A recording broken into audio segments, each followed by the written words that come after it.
航行于澎湖县白沙大昌与马公崇光交通船大昌号，由白沙乡公所委托澎湖县政府车船处兴建，办理3艘20吨级以下交通船的建造案。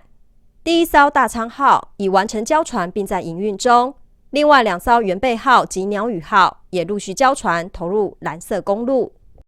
新建的大昌号重 19.7 吨，输出马力约840匹马力，乘客定额35人。船体结构采用先进的树脂真空灌注方式施工，强化了船壳、甲板、隔舱板等主要结构塑胶材质。另外，为使航行途中更加安全，增加了船体防碰材浮管，可防止航行中不确定的碰撞而造成的船体损害。